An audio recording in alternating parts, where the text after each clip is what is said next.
What's going on, guys? It's Jimmy here. Welcome to our daily show where we discuss everything going on here in our country that you need to know about on a daily basis, including money, investing, the stock market, the fourth stimulus package update, stimulus check update, and daily news. If you haven't subscribed to our YouTube channel yet, make sure to click the subscribe button down below. It's completely free to do so. And remember that new videos come out here every day at 10 a.m., 3 p.m., and 8 p.m. Eastern Standard Time. And also, thanks so much for hitting the like button. You guys are amazing. We got a lot to talk about here today. The whole Russia situation is just growing more and more concerning for Americans. Also, Russia is the #2 world's largest producer of oil. And here's what the U.S. has to say if Russia does invade Ukraine. What might happen with the oil supply? One for each of you, if you don't mind. And you alluded to this, but the U.S. has assessed that the Russians likely have a foothold into critical Ukrainian infrastructure on the cyberspace right now.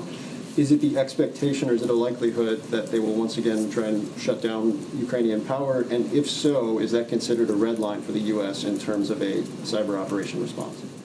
So Russia has used offensive cyber activity to coerce and disrupt critical infrastructure in Ukraine during a prior crisis. So we would expect, based on prior activity, that should Russia decide to proceed with an invasion of Ukraine, and I want to be clear that our priority, as the President has noted, is really exercising every diplomatic option possible to avoid that.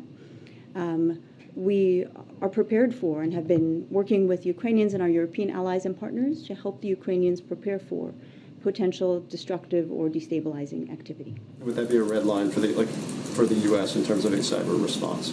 I think, as the President has made clear, disruptive or destructive attacks against the U.S. or allies is of significant concern. It's outside the boundaries of international norms, particularly attacks against critical infrastructure. We're going to get to as many as possible. It doesn't help to scream over each other. Real quick, and I think you alluded to this at the end of your opening statement, but we just heard from the Prime Minister of Italy, Mario Draghi, say that sanctions should be focused on a limited number of sectors without including energy. Do you view that as a one-off? How do you address the fact that the different countries, particularly in Europe, have different equities here to try and actually stay unified, as you say, the West is right now? Look, I'll speak to the energy question. First of all, our measures are not designed to reduce or impair Russia's ability to supply energy to the world. Number two, we think it would be a strategic mistake for Putin to weaponize his energy supply. 2/3 of Russia's exports and half of its budget revenues come from oil and gas. And if Putin were to weaponize his energy supply, it would only accelerate the diversification of the world away from Russian energy consumption. Number three, we're prepared for anything.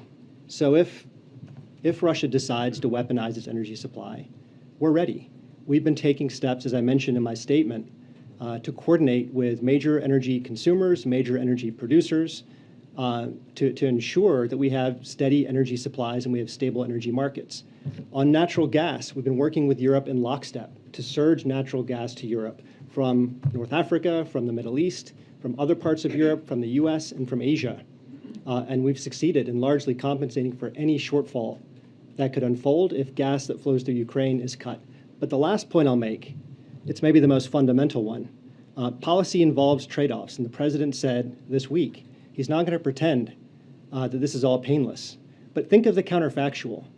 Think if Russia's aggression in the heart of Europe went unchecked, possibly the largest land invasion in the post-Cold War era. Think of the uncertainties that would cause. Think of the chilling effect that would cause across the European continent. Think of the questions that would be asked about which other countries could be bullied by an autocrat looking to exert a sphere of influence. Those are costs we're not willing to tolerate. So the U.S. says we're prepared for anything. The question is, what will anything be? What will happen with Russia and Ukraine? With the Olympics ending here tomorrow, what is going to happen? Yeah, it just doesn't seem like a good situation. It just doesn't seem like there's going to be a happy ending per se. And you can let me know your thoughts here in the comments, but they just keep building up more and more troops there. And I don't see a good conclusion coming. You can let me know your thoughts in the comments, but we'll see. Uh, Meanwhile, congressional Democrats are talking about putting more money in people's pockets. Check this out. You know, when it comes to lowering costs and helping families make ends meet, Democrats haven't just been talking the talk, we have been putting forward solutions and putting money back in Americans' pockets. I've seen firsthand what our work has meant to families. In my home state of Washington, thanks to the policies Democrats passed, we provided more rental and heating assistance and helped people stay in their homes and keep the heat on this winter. We saw a record number of people sign up for quality, affordable health care. And we are bringing high-speed internet to 240,000 people who currently do not have it and making it more affordable for all of them, to name just a few examples. So when it comes to delivering for families, Democrats are a party focused on getting it done, with or without Republicans. And this past year, by the way, we've done both. We have taken significant bipartisan steps, like our historic infrastructure bill, which is lowering costs for internet, transportation, and clean energy. And we're continuing to work on a bipartisan bill to strengthen our supply chains and bring down prices here by making us less reliant on manufacturing abroad. But let's be clear, at the end of the day, if we can take a step to put money back into families' pockets, if we can make life a little bit easier for people, especially when times are so hard, we're going to do it, whether or not Republicans are willing to do the right thing and work with us. Because as we've seen, Republicans talk about costs, but actions are going to speak a lot louder than words. And when Democrats passed the American Rescue Plan, which nearly cut child poverty in half, got millions of people health care coverage for less than $10 a month, and took so many other steps to help families make ends meet, we did that without a single Republican vote. And Democrats are now continuing to push for more steps to lower prescription drug costs by giving Medicare new power to negotiate prices for patients, and by capping the cost of insulin. It's a drug millions of people need to survive at just $35 a month. We're also pushing to support working families by ensuring every parent can get quality, affordable childcare and early education for their children, and providing paid leave so it won't cost anyone anything to take time off to care for their loved ones. And we want to pay for all of this by asking the wealthiest Americans and largest corporations just to pay their fair share. The difference is pretty clear. Democrats are taking action to lower costs for families, and we have fully paid for plans to do a lot more. Meanwhile, I've heard a lot of talk, but no serious Republican plan to help lower families' costs moving forward. If Republicans want to show families they are serious about helping people make ends meet, our doors are open. I hope they choose to work with us on what we see as clearly serious problems. Thank you. That was Democratic Senator Patty Murray from Washington. Let me know your thoughts here in the comments. Agree, disagree, and yeah, what do you think? As you can see here from this article from Forbes here from yesterday, 90% of eligible families don't access public benefits and stimulus that is available, stimulus programs that are available. 90%. Yeah. And I see articles like this here during our research that we do here every single day. Check this out. Articles like this here. Financial assistance still available in Central Florida, struggling with the pandemic fallout. Her business was in restaurant support. Andrea Cook was hit hard by the early days of the pandemic. Quote, within a couple weeks of the virus coming out, our sales dropped by about 60%. Cook's financial hardship was nearly immediate when the virus dropped the hammer. Quote, without them having patrons coming in, there really wasn't a need to support the investment in our service. The single mom turned to Seminole County's Emergency Mortgage Assistance Program. Quote, I've always been so independent, so being able to accept that has been hard for me. Quote, there is definitely funds out there to help the community. Seminole County's Community Assistance Director, Carrie Longsworth, said. All across Central Florida, and not just Florida, across the whole country, these type of programs I tell you guys about, Cities and counties have been rolling out millions of dollars, each targeting the needs a little bit differently. Rent, utility, and mortgage assistance have been available and still are. Quote, we have saved several mortgages where they have been $10, $15, and $20,000 in the arrears, and we have been able to make them current. Wow. Diane Arnold heads the Orange County Citizens Resource and Outreach. Quote, help is out there. If you need the help, if you've been impacted by the pandemic because you couldn't work, your hours were cut, your business wasn't open, whatever the situation might be, help is out there for you. They started to address immediate needs even before federal money was allocated. They first began with $1.5 million. Eventually, the Fed's support delivered $1,000 to 6,500 households, $65 million in all. What if you need food or medicine for those type of things and you weren't able to pay for them? That's what the $1,000 was intended to do. With so many lives lost during the pandemic, FEMA even started a funeral assistance program for families dealing with their losses. A video on the FEMA website says, although we cannot change the outcome of what happened, we are dedicated to helping ease some of the financial strain and burdens created by this deadly virus. In Florida, according to FEMA, it has provided over $102 million to 18,000 applicants and helps cover the cost of pandemic deaths after January 20th, 2020. By the way, I've covered this here on my channel before, but I might as well mention it here again. If you had a loved one, a family member, or a friend that passed away from the virus, you can get or the family can get part of their assistance or part of their funeral paid for by the government. How to apply? Call this phone number here on the screen. The number here is 844-684-6333 from 9 a.m. to 9 p.m. Eastern Time. Or you can just Google FEMA Funeral Assistance and it'll take you directly to this page. It's an official government website. If you want to look at the website here yourself, this is an official government website from FEMA.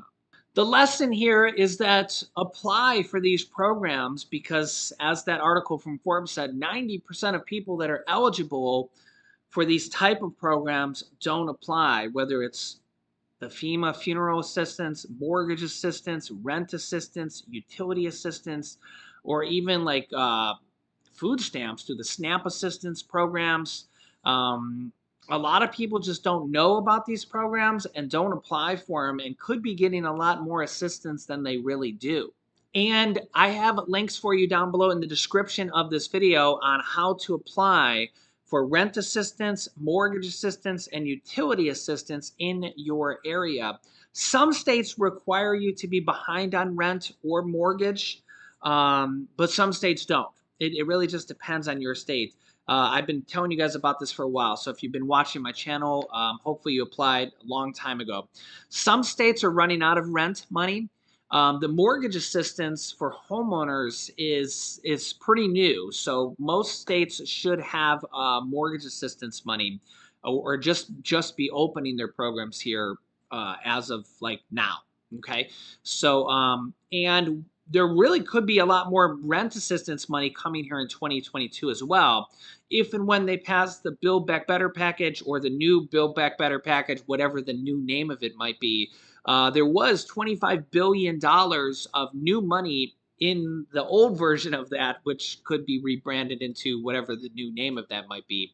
But that's a lot of money, $25 billion with a B. That will cover a lot of people paying rent. I've had literally thousands of viewers here on our channel say, thanks, Jimmy, for just telling me about this and showing me how to do this. I have a video that shows you how to find the programs in your area. I don't charge anything for anything on this channel. I have a video showing you how to find the programs in your area with links to find the programs in your area and how to apply. Okay, and links down below in the description of this video. The description is kind of right next to the, right below the title. You may have to click the little down arrow next to the title to open up the description, and then a little bit down in the description, you'll find links for rent assistance, mortgage assistance, utility assistance. Watch that video, and it shows you how to find those programs. And then in that video will be links to find the programs in your state. There's utility assistance. You can get utility assistance anywhere from several $100s to over $1,000, and a lot of these programs you can get every year. Okay, and rent assistance. I've literally had thousands of people that watch our channel say that they have got rent assistance from anywhere from 3 months to 6 months, 9 months, or even 12 months or more, getting their rent paid. And this is money from the third stimulus check package, or even before that as well. So rent assistance kind of been going on for a while now from these stimulus packages, and now there's homeowners assistance as well. You can actually get up to $80,000 in homeowners assistance in some states. It's absolutely amazing different programs here. So, and I'm going to keep you up to date here as all these kind of new programs come out here as well. If you've been watching my channel, you know that there's literally states opening new programs, stimulus checks and stimulus programs here almost on a daily basis. Also here in today's episode of You Can't Make This Stuff Up, there's a cargo ship that is currently on fire in the middle of the Atlantic Ocean and has been abandoned.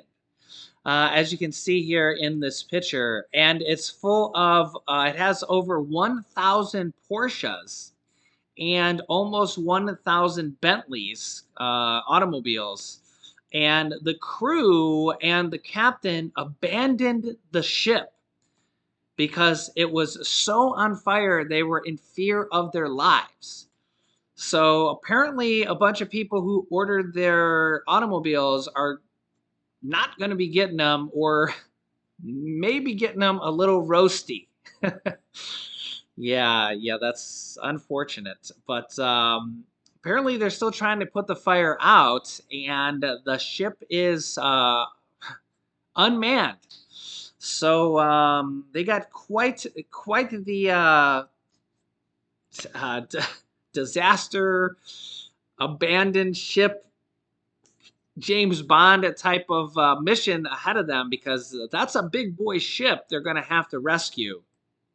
And yeah, good luck trying to rescue that one, because that does not look like a good thing. They're going to have to get on that ship, and by the time they get on it, do you know how on fire that thing is going to be? Yeah, and then they're going to have to put it out, and then that thing might end up sinking by the time it even all happens. Yeah, I know, you can't make this stuff up, and that does not look like something, that does not, can you imagine doing that job? Like, who are they going to call to do that? I guess the Coast Guard there in the middle of the Atlantic? Yeah. You couldn't pay me enough money to do that job. That seems like a life-endangering kind of job. I would not want to take that call. It's not worth it. Not worth it. And you know that fire could be deep down inside that ship. Can you imagine sending people to go, if you ever been on a cruise ship, right? It's like, that thing's like a maze going down in there. Can you imagine sending people in there, endangering their lives going in? No, no, it's not for me. I don't know. We'll see if they even can salvage that. That thing might be going down. Let me know your thoughts here, but that's a rough one. But yeah, let me know your thoughts here on everything. I'll keep you up to date here with what's going on here in our country and some of these crazy stories that you can't make up. So make sure to subscribe down below. New videos come out here every day at 10 a.m., 3 p.m., and 8 p.m. Eastern Standard Time. If you haven't subscribed yet, make sure to subscribe right now. It's completely free to do so. I'll keep you up to date here with everything you need to know about on a daily basis. You can click here to watch my newest video next. Thanks for watching, guys, and I will see you in the next video.